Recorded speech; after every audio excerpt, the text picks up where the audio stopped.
Hi everybody, welcome back to Iron Crane Dojo. Bill McCabe here, and we're at the end of a Saturday session in the Great Pacific Northwest, and I wanted to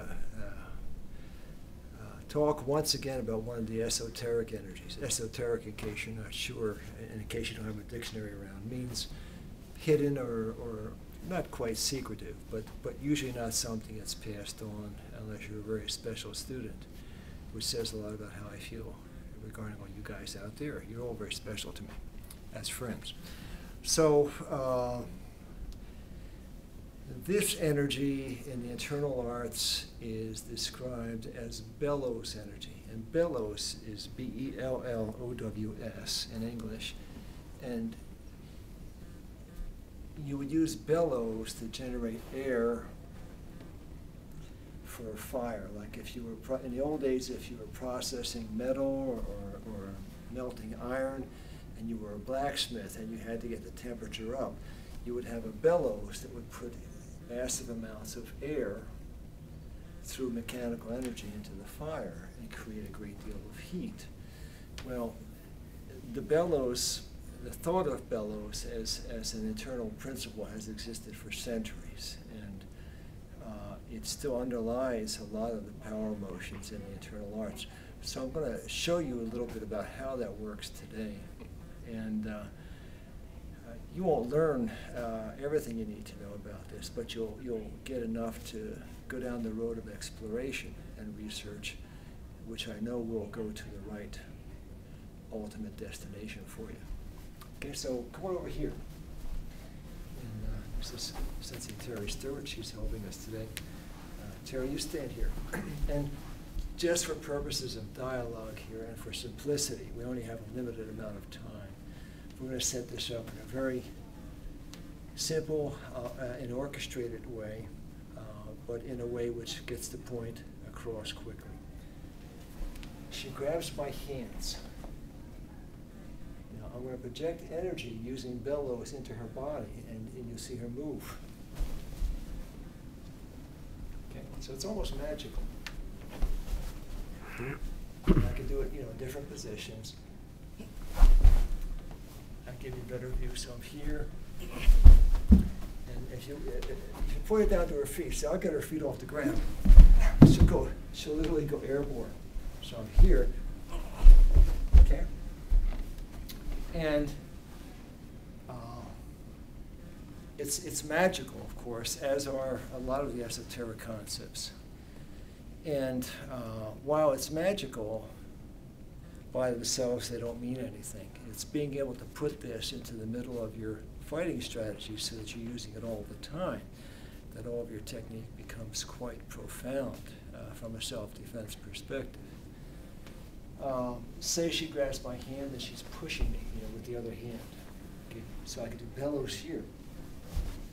And you see, I'm not using physical strength. I'm just using what's inside me, and I'm using thought to project her away from me. So for personal research, let's just have this. She comes to me, and she grabs, now let go. It's just like I'm holding a bellows. I showed you what it looks like in the blacksmith shop, that he's forcing the air through the bellows, okay? Now what happens is when you force the air through the bellows, it's coming from you, but there's 2 points. There's the points at the end, the energy, and then the third point is where the air comes out. And this is the invisible thing. It's the air. It's not really air. It's energy, and it's thought, and it's spirit, and it's mindful attentiveness, and they all gather in this one spot, which is on her center line. And what I'm doing is I'm moving just like I'm closing a bellows, and I put that energy right inside her, and she goes flying away. Now, just to prove the point here, I'm going to have Terry do the exact same thing to me, so that you can see, that the concept works. Okay? Just do it a few times. Good. Just going to refine that a little bit. I'm going to show her what I want. See, in fire. See, the bellows closes. Yeah.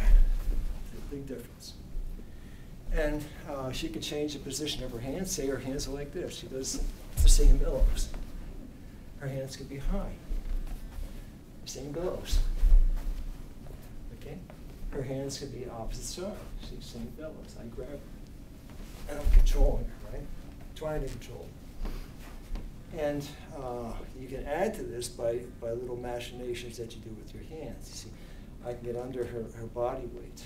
I can twist it and move it. And I can roll outside her hands and augment the power of the Bellows. You see, it's really big when I do it this way. So outside, it's just very explosive. So that's basically it in a nutshell. Now, in the old days, no one would ever talk about this stuff because it's sort of like a magic trick. You know, if you have any friends that are magicians, they'll show you a trick, and unless you're a very, very, very close friend or an apprentice, they're not very interested in telling you what they're doing.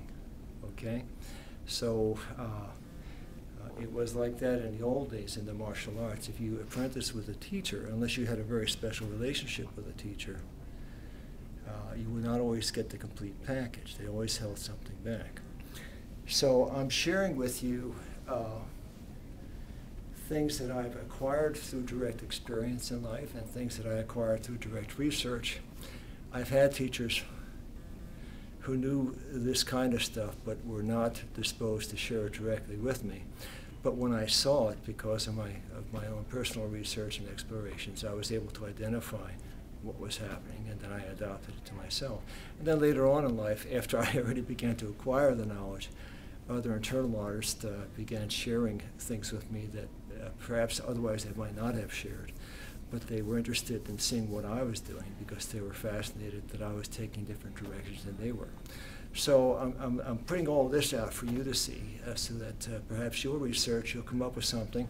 Maybe you'll share it on YouTube, you know, with friends, or maybe you'll share it with me. So whatever happens, I wish you all the best. I'll see you down the line.